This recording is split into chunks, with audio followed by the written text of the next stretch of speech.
The movie opened with a really steamy scene where a husband and wife were all over each other, totally caught up in the moment. Outside, there was this crazy thunderstorm going on, but inside it was even hotter. But right as the clock struck midnight, Won-soo suddenly pushed the guy off her and coldly said that they were going to court in the morning to get a divorce. Her husband was totally shocked by this.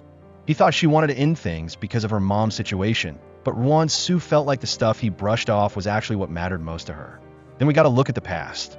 For years ago, it was Shing-ji's grandpa who suggested they get married. Even though it was set up by their families, Won-soo was happy to go along with it because Shing-ji had saved her once. Even though Shing-ji didn't even remember it, Won-soo was really looking forward to marrying him. He didn't hide the fact that he looked down on her, thinking she manipulated his grandpa into making him marry her. But he'd already promised another girl that he'd take care of her forever. In his eyes, Won-soo was just a gold digger, a cheap woman, someone who was being used and not worth his love. Won-soo had just silently put up with all these awful things for 4 years. But today, she didn't want to keep going. She declared she was leaving and didn't need to take anything. Shing-ji casually said he'd leave her the mansion, but she flatly refused.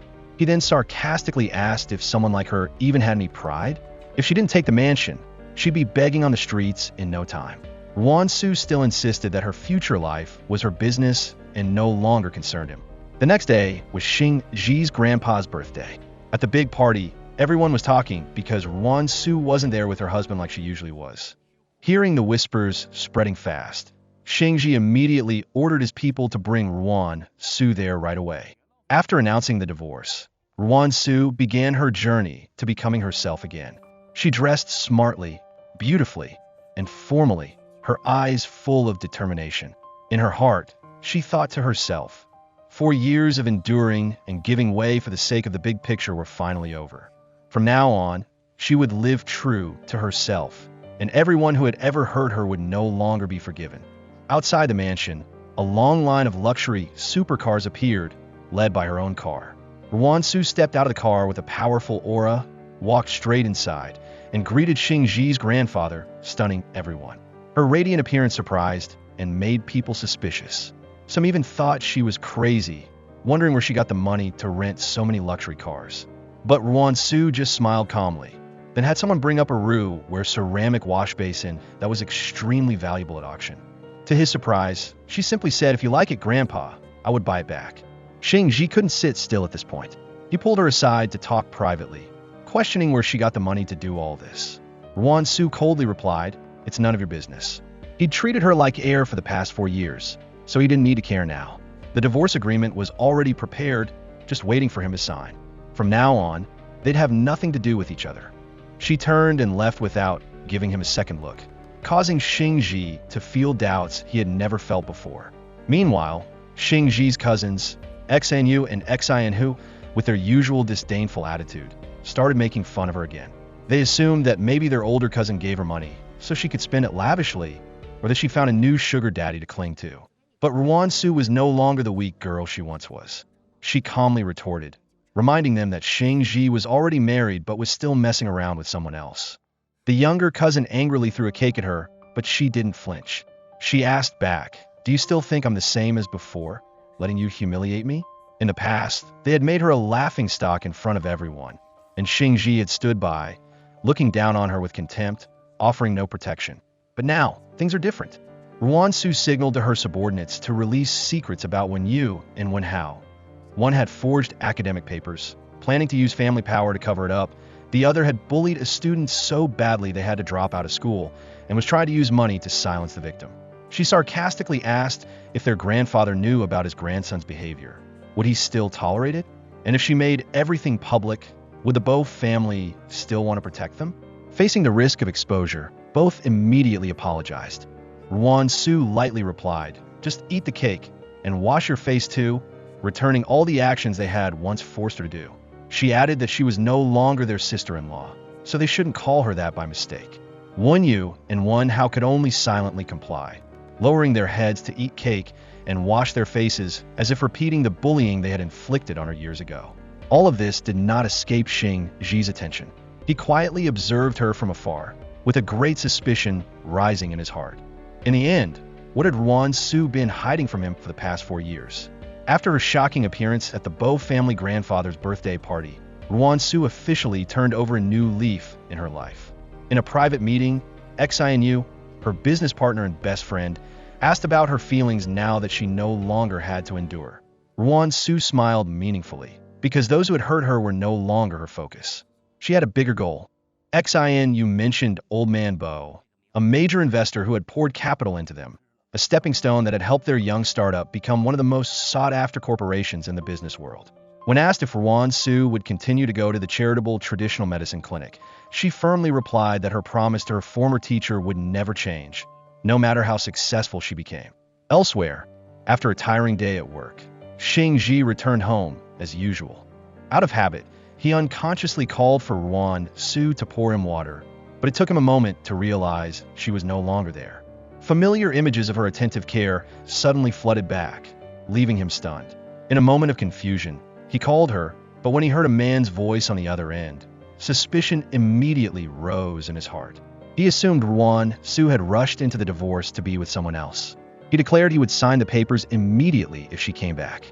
Without hesitation, Ruan Su drove to see him, appearing cold and without any attachment. We questioned her about the new man.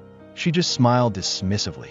Driven by jealousy, Xingji lost control and moved to kiss her forcefully, but she pushed him away immediately. That decisiveness made him uneasy, and he asked if she really had no feelings left. Just then, Xingji's phone rang. It was Zine calling, pretending that someone was lurking outside to try and pull him away. He intended to leave, telling her to wait, but Ruan Su just smiled faintly. She was no longer the foolish woman standing still, waiting for him in vain. Before turning to leave, she coldly told him to send the divorce papers after he signed them. In her heart, she thought that after 4 years, Xingji hadn't changed. As long as his little sister spoke up, he would immediately abandon her, as if she had never existed. Bitter memories of the past flooded back as her grandmother witnessed Xingji having an affair outside. She was so angry that she fainted. The humiliation and frustration at that time made Ruan Su want to file for divorce, but she couldn't. But now she was completely different, strong, resolute, and full of charisma. At Hangzhou Group, all the employees stood up and applauded to celebrate the day their chairwoman officially escaped her miserable marriage. At the same time, Xingji arrived at Ziyin's house. She weakly claimed that she wasn't feeling well and that her assistant had gone home, so she asked if she could stay at his house for a while for safety. She was the one who had saved him when he lost consciousness in the forest and took him to the hospital. At that time, he had promised to always be there when she needed him. Because of that promise, he agreed to let her stay. Meanwhile, Ruan Su stared at a photo of a man who was Xing, her stepbrother. He was a depraved man who had once tried to take advantage of her when her father wasn't home. His birth mother, when stepping in between the situation, not only didn't stop him, but also insulted Ruan Su, calling her a foxy woman dressed provocatively to seduce her son. She threatened that if her father found out, she wouldn't be able to live in peace. That time was the darkest period of Ruan Su's life. She lived in constant fear, pushed to her limits both physically and mentally. But now things had changed. She had become strong, wealthy, and powerful, more than capable of crushing those who had made her miserable. Starting with Xing, the sick person she despised the most. Xing was now just a washed-up gambler, burying himself in gambling tables and alcohol day and night. During a poker game, when he overheard another player casually mention that his stepsister had divorced and was kicked out of the Bo family, he immediately quit the game, striding away with a familiar, calculating look in his eyes. Xing confirmed that all the news she wanted to release had been arranged, and now they just had to wait for him to take the bait. The next morning, Xingji took Ziyin to the traditional medicine hospital for an examination. When they arrived, the long line of people waiting made him look annoyed. He intended to use money to buy his way to the front, but the surrounding people immediately scolded him for his arrogant attitude. While he was flustered, Ziyin suddenly saw Ruan Su appear, walking straight into the examination room without waiting in line. She immediately looked upset, pointing the finger of criticism at her, but the nurse immediately spoke up, saying that the person who just went in was a top traditional medicine doctor providing free treatment in today's special program. Hearing that, Xingji was stunned. He didn't know that Ruan Su was a traditional medicine doctor, let alone that she had been secretly fulfilling her promise to her old teacher for the past 4 years by providing free treatment to the poor. Zine couldn't hide her jealousy and started bad-mouthing Ruan Su, saying she was a cunning trickster. Then she demanded to change doctors immediately. Without saying anything more, Ruan Su came out and personally took Ziyin's pulse. After a few beats, she bluntly concluded that her body was completely healthy and there was nothing to worry about. Seeing that Ziyin still insisted that she felt uncomfortable, implying she was faking it or pretending to be sick, Ruan Su turned and left decisively, asking them both to leave so as not to affect others. Xing Ji pulled Ruan Su aside, unable to hide his anger. He asked why she had never said she was a doctor. Not stopping there, on the way back, Ruan Su accidentally ran in Xing. He shamelessly blocked her way, caring for her as if he was family. His tone was both sarcastic and openly greedy. Since she was doing so well, why didn't she think about him? He even joked that if she made him happy, maybe he would let her stay with him. Before she could react, Xing Ji suddenly appeared. Without saying a word, he broke Xing's fingers. Faced with Xing Ji's power and threatening gaze, Xing fearfully ran away. Ruan Su didn't appreciate it at all. She coldly said, "You seem to like interfering in other people's business. Even without you, Xing couldn't do anything to me anyway." That cold independence made Xing Ji even more confused. The woman who was once gentle and weak had truly disappeared from his world. He asked her seriously what was the meaning of the birthday gift from the other day, and about her being a traditional medicine doctor. How much had she been hiding from him? Ruan Su replied without hesitation that it was a lot, but there was no need for him to know. Then she turned and coldly left, leaving Xing Ji standing blankly in the crowded street. At the same time, Xing was wandering the streets when he received a series of anonymous letters, inside of which was only a bright red message. "All your actions are under my control. Don't do anything out of the ordinary, or don't blame me for being heavy-handed." He began to panic, looking around, not knowing who was playing God watching him. On the other side, Xing asked Ruan Su, what if her threat today made Xing truly afraid and unwilling to act? Ruan Su just smiled, then give him a chance to reform. But with his nature, I'm afraid he'll do even worse things. When the time comes, he'll be hoisted by his own petard. In another development, Xing Ji, in his capacity as CEO of the Bo Group, returned to the office to investigate Ruan Su's file. He was very surprised to learn that she had been the top student at the medical university at the age of 6, and had secretly treated dozens of difficult cases over the years, possessing outstanding talent. But strangely, there was no information about her online, as if someone had deliberately erased all traces of her. His assistant brought him an invitation from the Hu family for a charity event featuring a famous tech billionaire. Hearing that, Xing Ji decided to attend. After thinking for a moment, he personally called Ruan Su to invite her along. But all he got in response was a cold and decisive voice. "I don't make it a habit to attend parties with my ex-husband." Then she hung up without hesitation. Not long after, Ziyin walked in, pretending to be sweet and asking for the opportunity to attend the Hu family party. Faced with her pleading, Xing Ji coldly nodded in agreement. But on the other side, Ruan Su finally officially re-emerged into the business world after 4 years of hiding. She walked into Hangzhou Group with a new role, executive chairwoman. The dressing room was brightly lit. Xing looked at her in a luxurious evening gown, his eyes sparkling with joy. "This is the first time you're appearing as the boss of Hangzhou Technology. Today, many big shots have personally come just to meet you." He turned and held out his hand. "So, can I be your date tonight?" Ruan Su laughed, her eyes softening for a moment. "Today, I accept." The Hu family party was extremely grand, bringing together many influential figures in the business world. Xing Ji brought Ziyin to the event, immediately attracting the attention of the reporters. They were curious about who the girl was beside the CEO of the Bo Group, and immediately started taking pictures. But Ziyin's spotlight only lasted a few seconds because immediately afterwards, Jiang Zong and Ruan Su stepped out of the car, instantly stealing all the attention. The reporters quickly changed direction, focusing their lenses on this couple, causing Ziyin to turn red with anger, while Xing Ji could only stand and watch in astonishment, speechless. While at the party, Xing Ji accidentally learned shocking information. The chairman of Hangzhou Technology turned out to be a woman. When he saw Ruan Su happily chatting with many other male business owners, he unconsciously walked over with an uncomfortable expression carrying a scent of jealousy and wounded pride. The sarcasm was quickly turned back by her coldness.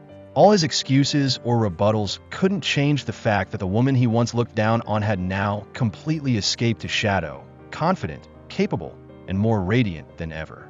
When she saw Xing Ji standing with Ruan Su, Ziyin deliberately intervened by pretending to fall into his arms, creating a misleading situation. Xing Ji, not understanding the situation, demanded that Ruan Su apologize. In response, she just showed indifference, leaving without a care. Afterwards, Ruan Su and Xianyu sat apart in a quiet corner to discuss business.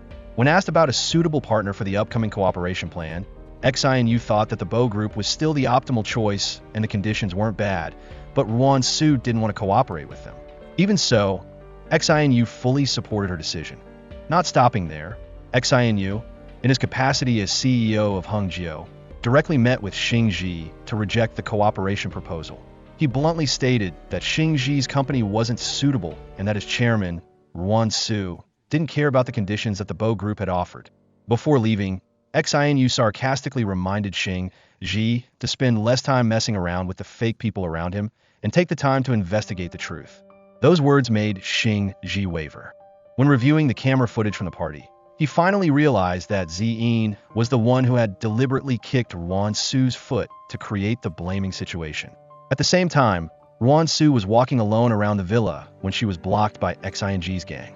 One of them tried to put his arm around her intimately, but she immediately delivered a dangerous kick, causing him to clutch his lower parts, groaning and unable to stand up. Another one was about to attack, but Xing Ji unexpectedly rushed in. Seeing him, they ran away in fear. Even so, Ruan Su wasn't grateful. She coldly asked him not to pretend to care anymore. Xing Ji admitted he had misunderstood earlier and came to apologize, but Ruan Su didn't bother to reply, just silently turned and left, leaving him in silence. In the car, Ruan Su called Xianyu, asking him to immediately have someone follow Xing. With his unruly nature, she was sure he would cause trouble tonight, and they needed to quickly find his weaknesses to deal with him. Not long after, she discovered Xing bullying a girl on the street. Without hesitation, she intervened. Faced with his arrogant attitude, she signaled for help. Immediately, a group of people appeared, chasing and suppressing the thugs. Terrified, Xing ran for his life, even crawling into a trash can to hide. But he didn't expect a car to lose control and crash directly into the trash can, severely injuring him. At the same time, Xing Ji's assistant reported the incident. The person assigned to secretly protect Ruan Su confirmed that she had just saved a girl from a gang of thugs. Upon investigation, the gang was related to her stepbrother, Xing, and after running away, he had a serious accident, leaving him paralyzed from the waist down, with no chance of recovery. He cried and claimed that Ruan Su had called people to chase him, leading to the accident. He also confessed that he had drunk too much that day and almost did something terrible to the girl. His mother flew into a rage, demanding that all security camera footage be destroyed and intending to teach Ruan Su a lesson. But just then, Xing Ji unexpectedly appeared. He coldly stopped her, declaring that no one was allowed to bully his person. The mother immediately retorted, saying that they were about to get divorced, so she no longer had anything to do with him. But Xing Ji firmly responded, warning her that if she dared to touch Ruan Su, he wouldn't let her get away with it. Immediately afterwards, the police called to inform them that a complaint had been filed against Xing for attempted rape. He was summoned to the police station to cooperate with the investigation. This news infuriated his mother, and she immediately called and threatened Ruan Su, vowing that even if she had someone backing her, she would have to kneel down and beg for forgiveness. But Ruan Su calmly retorted, saying that what she was experiencing was karma, and advising her to accept her fate. The mother angrily made arrogant threats. After calming down, Ruan Su began to think about the proposal to cooperate with the Bo Group. Although she didn't want to owe Xing Ji, according to all criteria, the Bo Group was still the most suitable choice. She called Xianyu, suggesting that they consider cooperating with them. He fully agreed with her decision. The next morning, the assistant called Xing Ji to report that Hengjiu Technology had agreed to enter the official contact stage to discuss cooperation. On the other side, Ruan Su planned a field survey to develop a clean energy ecosystem. Because her true identity had not yet been revealed, the survey went very smoothly. She handed over the management of the company to XINU, then went on a site survey with a female employee from the Bo Group. Not knowing Ruan Su's real identity, the woman thought she was a colleague doing the same survey work. They both climbed a mountain, but unfortunately, the girl slipped and fell into a ravine, creating a dangerous and unpredictable situation. Ruan Su checked and found that her leg was broken. She used a hair tie to secure the broken bone. The girl was frightened, worried that she couldn't get down the mountain today. Ruan Su reassured her, saying that the Bo Group would definitely send someone to rescue her. But the girl was skeptical because for capitalists like them, maximizing profits was paramount, and no one would care about a common employee. Meanwhile, Shingji received news that an employee was in danger. He immediately asked how far the rescue team was, but the assistant said that heavy rain was seriously hindering the rescue efforts. Shingji sighed, then received an angry call from XINU, blaming him for arranging for Ruan Su to go on a survey with his employee, and now she was out of contact. Hearing Ruan Su's name, Shingji immediately rushed to find her. When he saw her lying motionless under the rocky slope, he didn't think much and immediately put on protective gear and climbed down to rescue her. His employee had been taken to the hospital by the rescue team, but he remained in the rain with Ruan Su. He hugged her, but she was confused, thinking to herself, is he being gentle this time because he pities me? She remembered being pushed into the lake by her stepbrother, struggling in the water without knowing how to swim, desperately calling for help, but he indifferently left. At that time, Shingji was the one who jumped in to save her, and that's how she knew his name. But now she had decided not to turn back. Now he knew she was working at Hangzhou, but to her, whether he knew or not no longer mattered. Seeing her injury, he immediately carried her to the car and took her back. The next morning, the meeting between the two companies to discuss the cooperation officially began, but the chairwoman of Hangzhou Technology still hadn't appeared, causing Shingji's assistant to worry and suggest reconsidering the partnership. Just then, Ruan Su pushed the door open, stunning everyone, especially Shingji. He was stunned to learn that she was the founder of Hangzhou, and his eyes seemed glued to her. The assistant quickly reminded him to maintain a professional image. As for Shingji's grandfather, he wondered why Ruan Su hadn't been coming home with his grandson lately, asking if she was too busy. Shingji had to lie, saying that she was too busy, when in reality, the two were on the verge of breaking up. Later, he called her, hoping she would come home for dinner with his grandfather. But Ruan Su firmly refused, telling him to recognize their current positions and not bother her anymore. He simply replied that his grandfather wasn't feeling well lately and wanted to see her to talk and keep him company. Don't forget, the divorce papers aren't finalized yet, and she was still his granddaughter-in-law. Hearing that, Ruan Su remembered the good feelings that the grandfather had shown her and agreed to come. That evening, Zine shamelessly went to Ruan Su's house. She admired the spacious house, sarcastically saying that Shingji was really generous. Ruan Su simply replied, "This house is indeed big, but after you become rich, maybe it won't even catch your eye anymore." Then she coldly said a sarcastic remark, "Looking at you, you probably haven't found a way to get into his bed yet, huh?" Zine angrily retorted that Ruan Su was only forced to marry by Shingji's grandfather, while she was the one he truly loved. She even threatened that if Ruan Su didn't let go, she wouldn't be polite. Ruan Su just smiled gently. "I wonder what Shingji would think if he saw you like this?" Zine suddenly brought out a photo of her sleeping with Shingji to prove that he only loved her. However, it was actually just a photo she secretly took while Shingji was sleeping. Ruan Su didn't care, coldly asking her to leave her house. Outside, two people with kidnapping intentions were watching. Not knowing who was in the photo, they decided to kidnap both of them to be sure. Ruan Su declared that she was no longer interested in Shingji and mocked Zine for liking something she had already thrown away. At that moment, two strangers broke in, hooded them, and kidnapped them both. While Zine panicked, Ruan Su remained calm. When asked who Ruan Su was, Zine quickly pointed to her, shifting all the responsibility to escape. Ruan Su warned her not to anger the robbers if she didn't want to be implicated. She quietly pressed the tracking signal on her watch, sending it to XINU. He immediately understood that Ruan Su was deliberately trying to lure the person behind the scenes out and instructed not to take any action. On the other side, Shingji also received news that Ruan Su and Zine had been kidnapped. Identifying that the suspicious car was heading to an abandoned factory, he immediately went there. When Ruan Su questioned the kidnappers, she guessed that the person behind it was Mei Xing. Over the phone, she ordered them to kill both of them.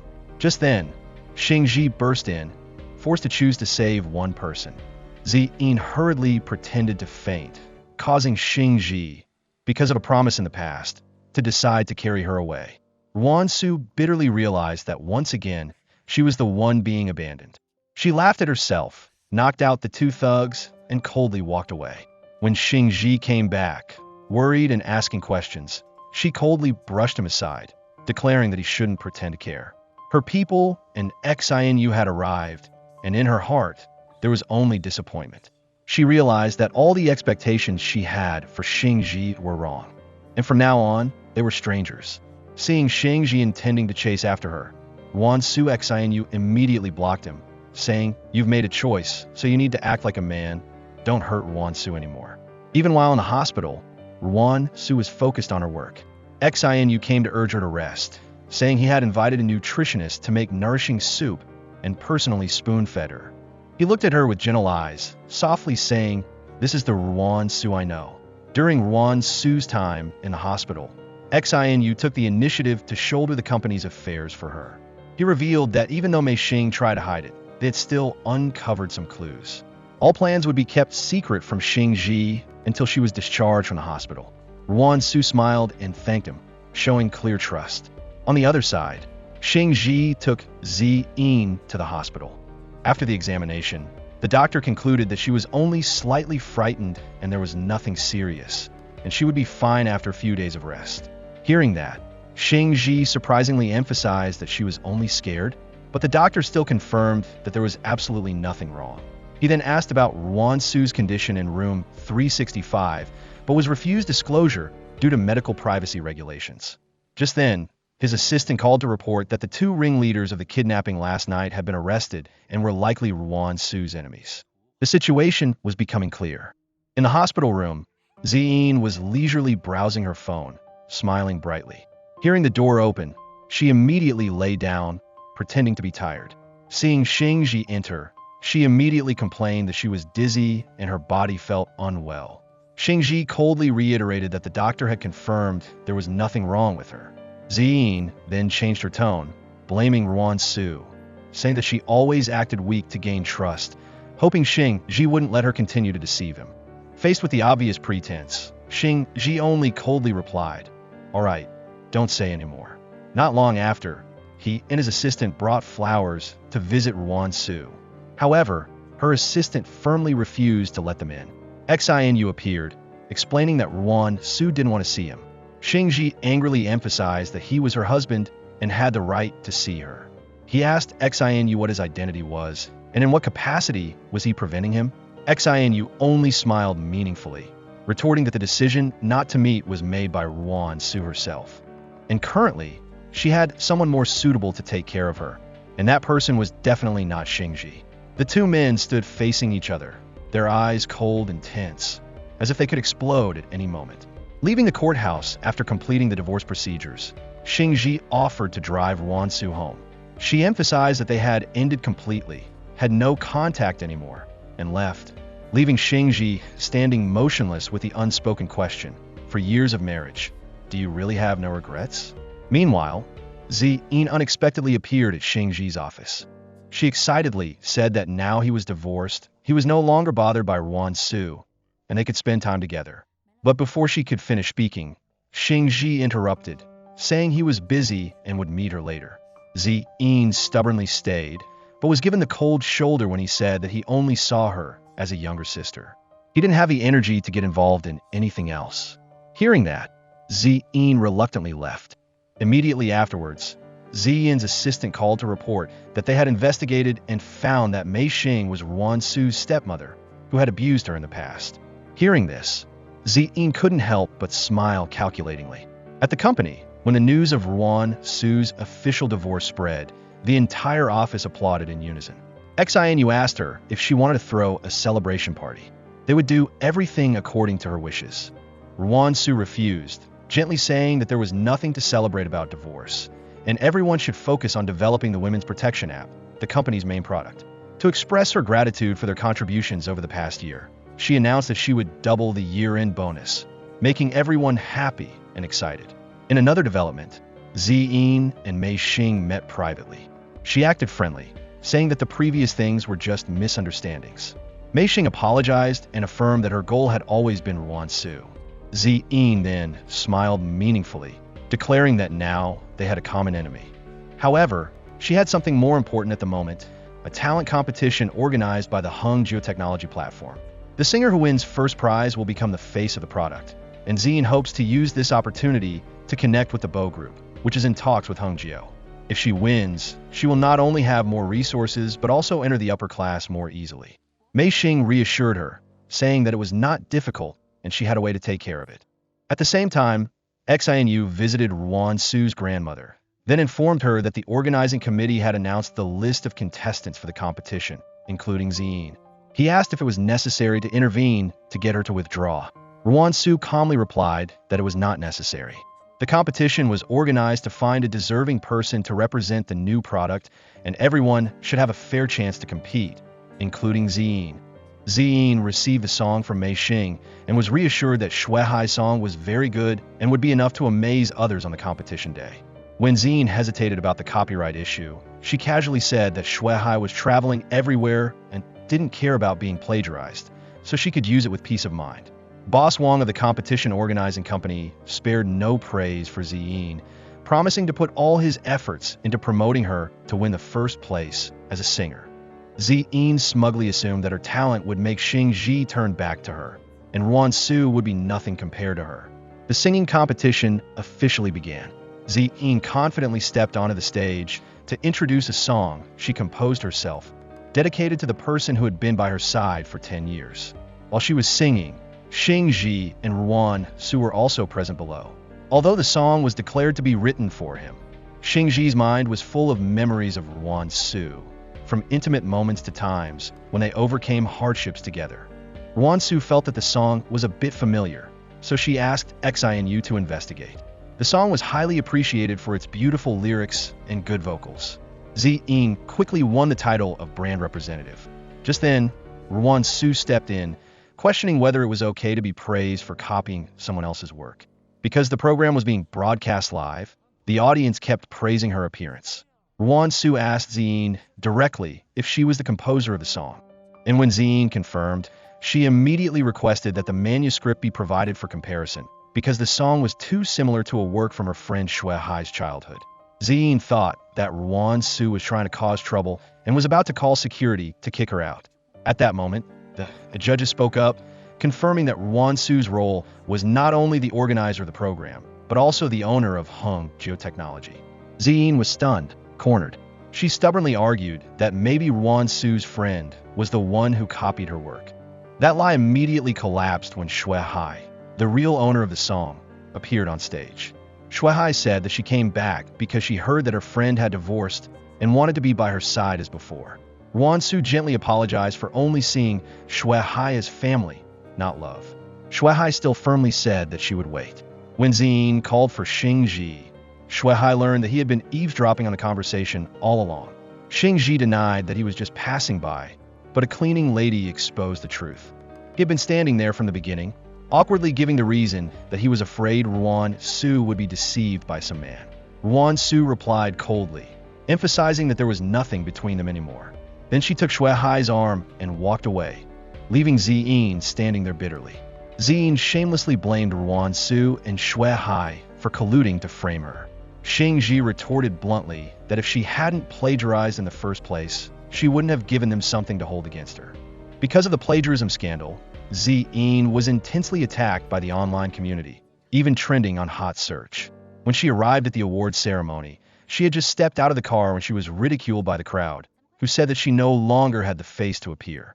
Although she tried to remain calm, walking over to chat with old friends, they all coldly left. Frustrated, Ziyin muttered to herself, vowing to make them kneel down and apologize one day. She handed her invitation to the security guard to enter the hall, but was rejected outright because her name was not on the guest list. After the plagiarism scandal was exposed, all of Ziyin's cooperation contracts were terminated. Her management company also officially announced the cancellation of her contract. Xinu reported this news to Ruansu, both of whom were surprised by how quickly the effect spread, but it was understandable since Zine was arrogant and made enemies everywhere. Ruan Su calmly said that it was the price she had to pay, but also warned that Zine would not give up easily, but would try everything to recover. If she dared to act recklessly, she would definitely not let her go. Meanwhile, Zine wore a sorrowful face to find Xingji, acting pitiful and begging him for help. But he only used the excuse of being tired and wanting to rest, and gently refused. Bitterly, Zine immediately called Mrs. Li, suspecting that she and Ruan Su had colluded to frame her. Mrs. Li couldn't bear it anymore, scolding back that it was Ruan Su who had prepared everything, and she herself only had good intentions to help but was seen as an accomplice. In the end, Mrs. Li decided to find a weakness to fight back, not letting Ruan Su be complacent anymore. In another development, Ruan Su met with Boss Wang to discuss business and was introduced to Ling Shi, the chairman of an antique company. Knowing that Ruan Su's family also did business in the same field, Ling Shi suddenly recognized her as the daughter of Xian Hua, the head of the Xian group. The meeting was pleasant, and the two sides shook hands to cooperate smoothly. However, that moment of social handshake was secretly photographed by a mysterious person, none other than Zine. She quickly sent those photos to the reporters, ordering them to make them trend on Hot Search the next morning. As expected, the next morning, Zine pretended to be surprised and ran to show Xingji that Ruan Su was dating a tycoon, who was Ling Shi, the chairman of the auction company. She mocked Ruan Su for being fame and fortune hungry, knowing how to choose someone to support her, but Xingji completely didn't believe it, affirming that Ruan Su wasn't the type of person to take shortcuts by relying on men. He also asked Zine to stop spreading rumors that could hurt her family. The cold response made Zine feel extremely disappointed. At the same time, another angle revealed the true face of Ruan Su's biological father, Mrs. Li's husband. He was constantly gambling and having affairs, and was even forced by a mistress to buy expensive handbags. Although he was losing money gambling, he pretended to ask for a breakup, then called to promise to ask his wife for money to please his mistress. Ruan Su then went to find her grandmother as promised, but no one answered the door, and the phone wasn't picked up. Sensing something was wrong, she went to look for her, but unexpectedly received a text message from Mrs. Li reporting that her grandmother was in her hands, and if she wanted to meet her, she had to go to a certain place. Meanwhile, Mrs. Li's husband returned home and saw his mother there. The wife used the excuse that her mother missed her grandchildren and came to stay for a few days. The old husband took the opportunity to extort money, demanding that his wife transfer money to entertain guests. She immediately transferred 200,000 yuan on the condition that he not interfere in the matter between her and her mother-in-law. He immediately agreed and happily went out to have fun again. To save her grandma, Ruan Su ended up in the hands of Mei Xing's people. Specifically, she fell into Boss Wan's trap. Right then, while Xingji was in a meeting, he got a text with a location saying, Ruan Su is in danger. Without hesitation, he left right away, speeding straight there looking super serious and determined. At the hotel, Xingji barged into the room and demanded they release Ruan Su. Boss Wan just flat out said, "She's mine now. There's no reason to hand her over." He brought up the past, saying Ruan Su came to him for help at a meeting 3 years ago, where Xingji made him lose face. He thinks she paid the price for Xingji's arrogance to help him get through challenges and become qualified to inherit. Those suggestive words made Xingji mad, and he immediately started hitting him. Boss Wan panicked and ran. After that, Xingji quickly untied Ruan Su, sat down next to her, and asked how she was doing. He said he was sorry for misunderstanding her, and didn't realize she had secretly done so much for him. But Ruan Su coldly replied, refusing to rehash old stuff, and told him to pretend he didn't hear anything before leaving. She confirmed that her grandma had been taken away by Mei Xing. Ji offered to go look for her with her, and she agreed. They found a signal tracking expert and discovered the last stop of the car was at Mei Xing's house. When they got there, the housekeeper tried to stop them, but when Ruan Su made it clear she was the daughter of the homeowner, the housekeeper revealed that her grandma had been taken out to go shopping. Noticing the housekeeper was about to secretly report this, Xingji immediately snatched the phone, threatening that if she didn't talk, she'd be considered an accomplice and held for unlawful imprisonment. Ruan Su also warned the housekeeper that if all the blame was pinned on her, she'd be the one to face the consequences. Right then, Mei Xing called to ask how things were going. The housekeeper quickly lied, saying everything was fine. After the call, she took Ruan Su in to see her grandma again. Ruan Su immediately took her grandma to the hospital. At the hospital, Ruan Su thanked Xing Ji for his help. Xing Ji just casually replied that there was no need for thanks between them and apologized for not caring about her feelings in the past, hoping for a chance to make things right. Ruan Su skillfully avoided this by making an excuse about needing to take care of her grandma and went into the room. Inside the hospital room, her grandma seemed upset because of the rumors spreading online. She said she accidentally overheard people talking in the bathroom and felt indignant seeing her granddaughter being slandered. Ruan Su reassured her that they were just false rumors and insisted her relationships with partners were completely above board. Her grandma believed her, but still couldn't help being angry that people were saying bad things about her granddaughter. Ruan Su then immediately contacted XINU to investigate the source of the rumors and gather evidence of Mei Xing secretly transferring assets to XINHua. Meanwhile, Xing Ji's assistant reported that XIN Group was secretly importing a large quantity of substandard materials. Xing Ji ordered them to immediately propose terminating the contract, citing violation of integrity principles. He emphasized that he had been lenient before out of respect for her being Ruan Su's stepmother, but now that she was treating Ruan Su so badly, there was no need to be accommodating anymore. At the same time, Mei Xing received news that Bo Group intended to withdraw its investment. The news of the Bo Group's sudden withdrawal of investment shocked the public. XIN Group's key project was facing the risk of bankruptcy. Ruan Su then directly met with Mr. Shang, a longtime partner of Mei Xing. She handed him evidence that Mei Xing had been hiding and embezzling commissions from Party A when working with his company. Not only that, she had repeatedly snatched customers for herself through shady means. Ruan Su left it up to him to decide. Everything had been presented clearly. On the other side, Mei Xing flew into a rage when she found out her shady dealings had been exposed.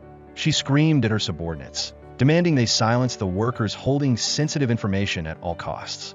Not long after, Mr. Shang came to see Mei Xing in person, offering her an order worth up to 1 billion yuan, a figure that stunned her, making her suspicious of the buyer's identity. Mr. Shang vaguely said it was a business acquaintance from abroad. However, if she hesitated, he was willing to give this big fish to someone else. In the midst of a financial crisis, Mei Xing immediately agreed, though her heart was still full of doubt. Mr. Shang said they were drafting the contract, and she should prepare the goods. Meanwhile, Ruan Su took her grandma to eat at a mutton soup restaurant. Coincidentally, she overheard 2 workers complaining about having to move goods for XIN Group so hard for the past few days. Sensing something was off, she tactfully inquired and learned that the workplace had very strict inspection procedures, requiring them to sign confidentiality agreements. Although she didn't grasp the details yet, she immediately texted a close contact to investigate whether there were any large warehouses around the central hospital and also sent people to closely monitor Mei Xing's side. To get money to get the goods for the big order, Mei Xing had to sell many expensive designer bags and put 2 villas up for sale. After much effort, she raised enough money and successfully transferred the funds.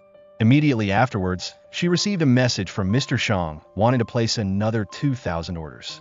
Thinking luck was smiling on her, she was smug, believing XIN Group would soon be able to rival Bo Group.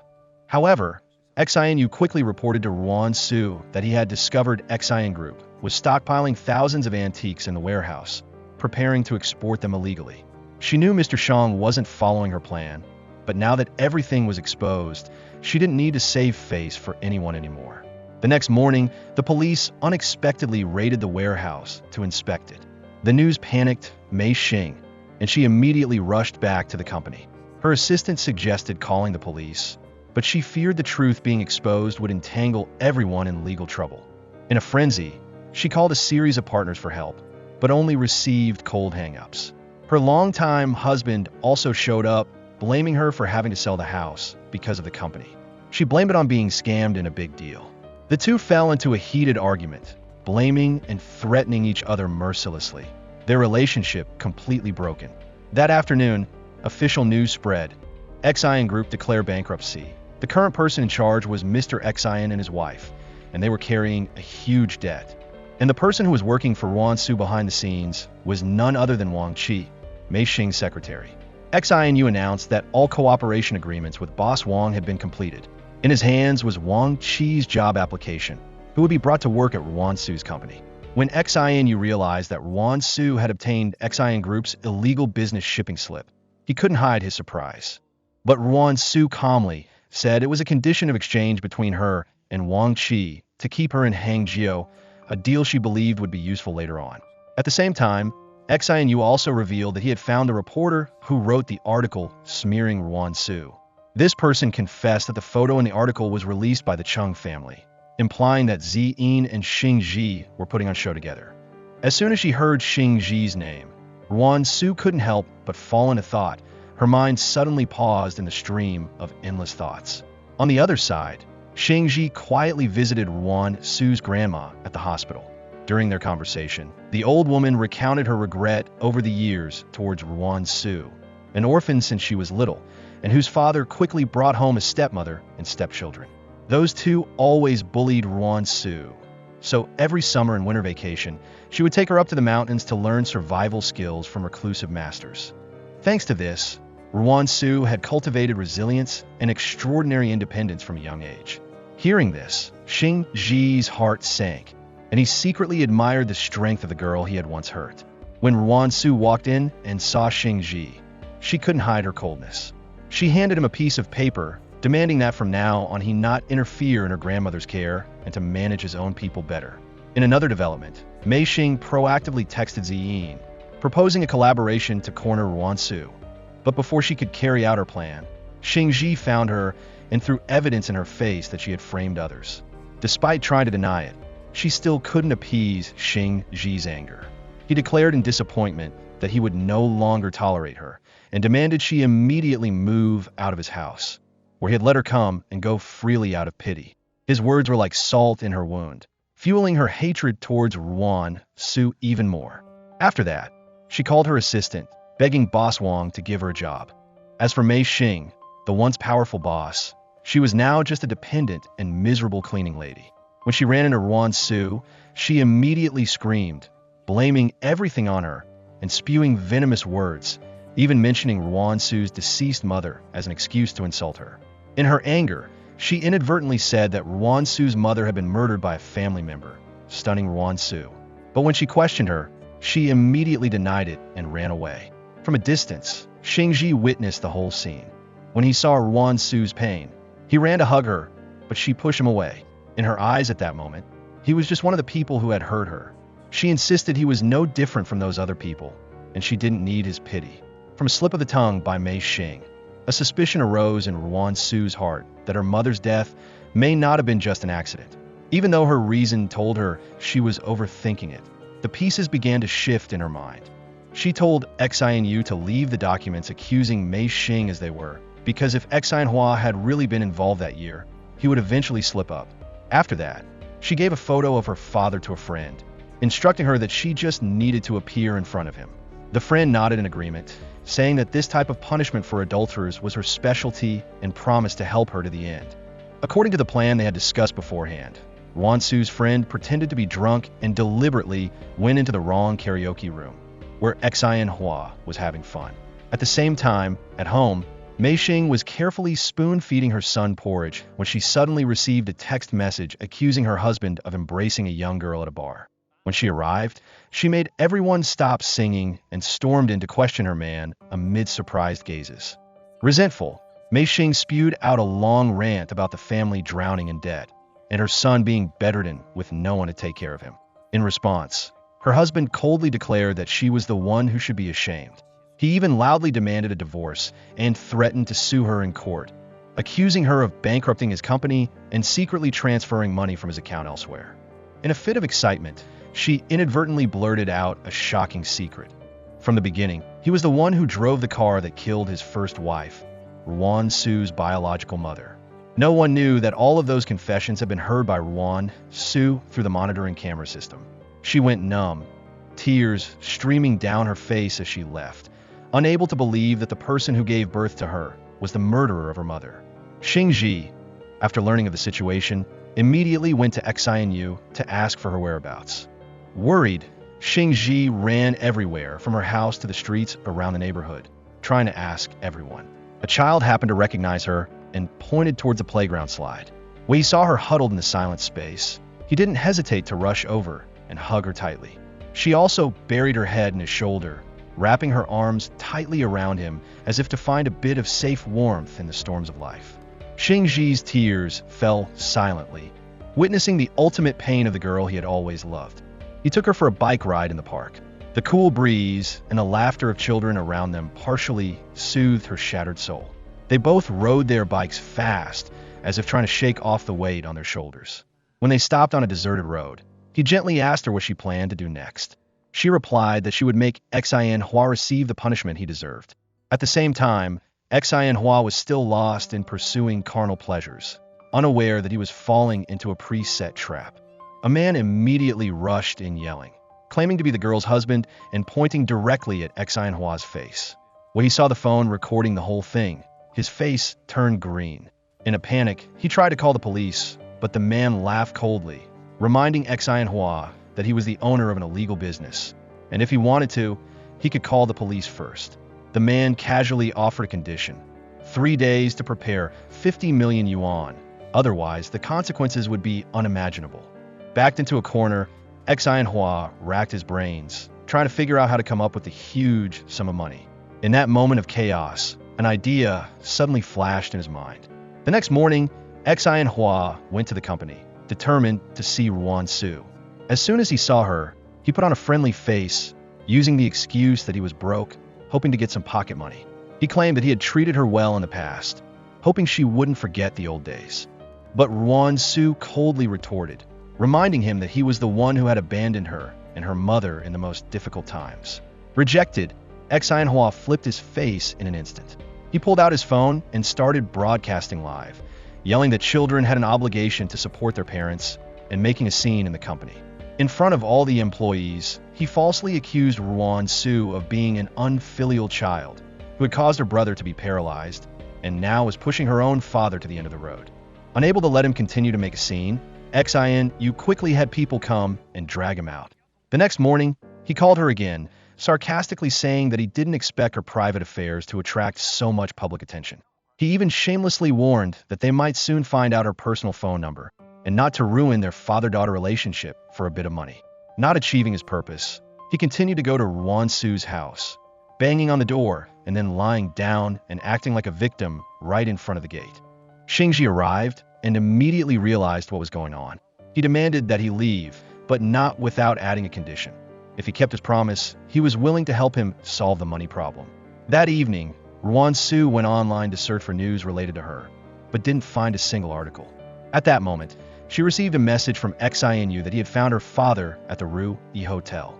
Immediately driving there, she accidentally caught Xingji entering the hotel, and from his eyes, she immediately understood who was behind putting down the public uproar. Inside, Xian Hua looked excited after confirming that all the posts had been deleted. However, he couldn't hide his greed when he asked Xingji when he would transfer the money.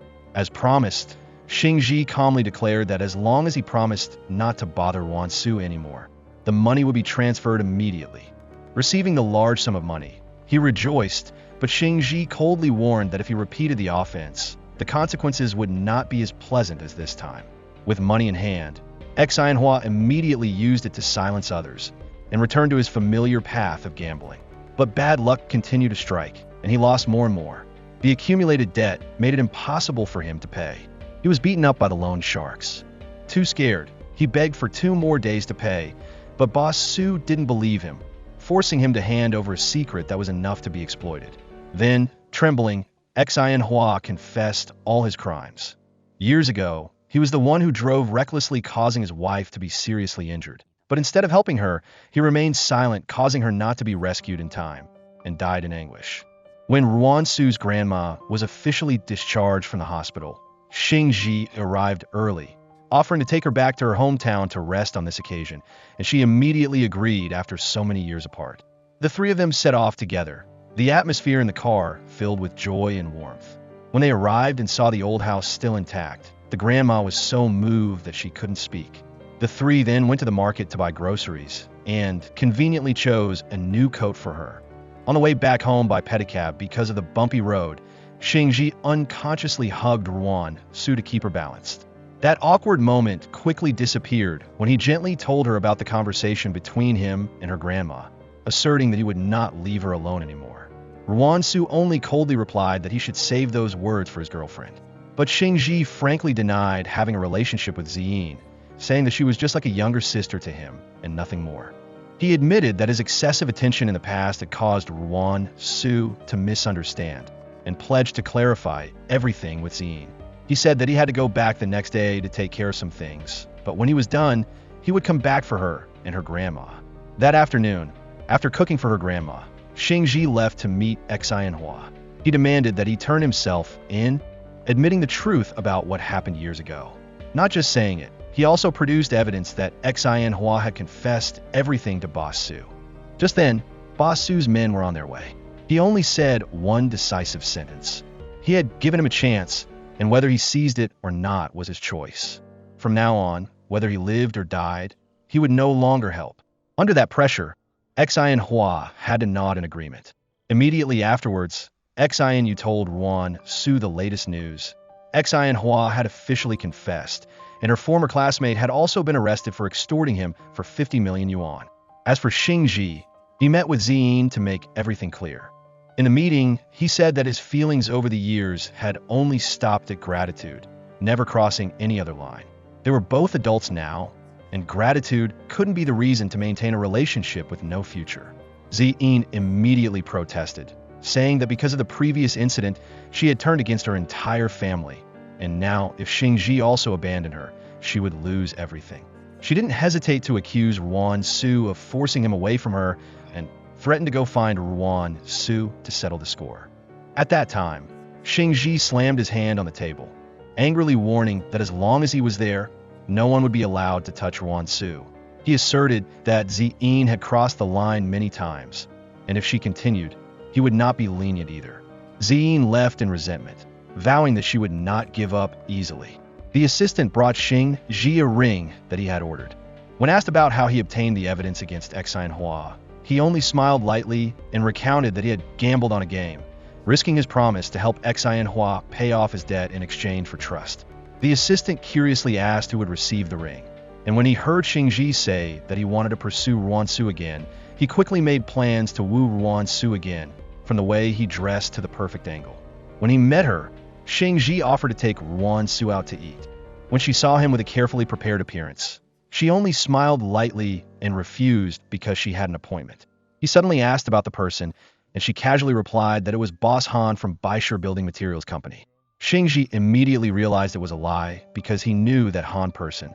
Without hesitation, he offered to give her advice instead. When the three sat down at the table, the man called Boss Han walked in, complimenting her on her youth and beauty and asking about Xingji's identity. Ruan Su only said he was her assistant. Boss Han even gave her a meeting gift, but Xingji quickly took it, explaining that she was allergic to men. Boss Han's familiarity soon crossed the line. When he deliberately grabbed Ruan Su's hand, Xingji couldn't stand it any longer and brushed his hand away and bluntly exposed his true intention, using business as a guise to approach women. That frankness made Boss Han angrily leave. Ruan Su didn't blame him, only gently telling him to eat, but Xingji sighed and said that last night he had a nightmare, a dream without her. She laughed helplessly at the lovey-dovey confessions that he blurted out. At the same time, at Xingji's house, his grandfather had learned everything about Ziyin, the woman who had tried to harm Ruan Su. People close to him recounted that when they brought Ziyin's photo back to ask the villagers, no one knew her, but then based on the description, they had identified that the person who saved Xingji back then was not Ziyin, but Ruan Su. At that time, when she saw him pass out, she immediately took his pulse and performed acupuncture to save his life, but left quietly because she thought her master was waiting. Xingji's grandfather only smiled after hearing this, saying that it was fate, a predestined relationship. At the music awards ceremony, the most prestigious award was given to Shui Hai and technical chairman Sheng Jiao. Ruan Su was the one presenting the award to him. When watching the awards ceremony on his phone, Xingji saw Shui Hai standing on stage in front of thousands of viewers thank Ruan Su and express his desire to be given a chance to pursue her. Xingji's emotions surged, and he immediately ran to find her. When they had some privacy, Ruan Su frankly stated her feelings to Shui Hai. To her, he would always be her closest friend, nothing more. Shui Hai accepted that truth without resentment. Xingji had heard all those words from behind, his face initially showing some jealousy, gradually becoming relaxed. Even so, Ruan Su still couldn't forgive Xingji. She made it clear that rejecting Shui Hai didn't mean accepting him. She couldn't forget the pain he had caused. However, she also thanked him for always helping her during this time. Although she couldn't open her heart yet, for Xingji, as long as she didn't hate him, there was still hope. When Xingji asked if she could visit his grandfather, she replied that she would be free in 2 days. Ziyin went to see Xingji's grandfather. As soon as he saw her, he couldn't restrain his anger, exposing the fact that he and his grandson had been deceived by her for so many years. He believed that Ziyin deliberately used the so-called life-saving favor to bind Xingji, disrupt the relationship, and be deceitful in front of everyone. Although she tried to deny it, he firmly stated that the Bo family would never accept a woman as scheming and vicious as her. The confrontation between them became so tense that Xingji's grandfather had a heart attack and collapsed. In a panic, Ziyin suddenly pulled out a knife and stabbed herself in the stomach, creating a perfect scene. As soon as Ruan Su walked in, she immediately called for an ambulance. Both he and Ziyin were taken to the hospital. Before entering the emergency room, Ziyin deliberately spoke, directing her meaningful words toward Ruan Su, pretending to apologize and falsely accusing that she had harmed herself. Xingji stood there listening to everything, his eyes shifting towards Ruan Su. She only had time to shake her head, asserting her innocence. And surprisingly this time he said that he believed her. However, the media exploded immediately afterwards. Emergency news broadcasts were constantly reporting that the Bo family's grandfather had been harmed by a villain, his life and death unknown, and the number one suspect was none other than Ruan Su. In another place, Ziyin leisurely peeled a tangerine as Xingji walked in. She immediately put on a show of weakness. In response to his question about what happened the day before, she concocted a perfect story. Because she didn't receive a response, she went to see his grandfather, got caught up in the event, and now they were both victims, while Ruan Su was the evil one. He didn't refute, only gave a cold smile, and then affirmed that he would find out the real mastermind behind this. Then, he left her in a state of bewilderment.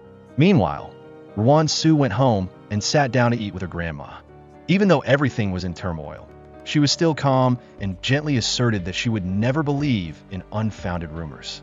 She understood her granddaughter and advised Ruan Su to live true to her feelings.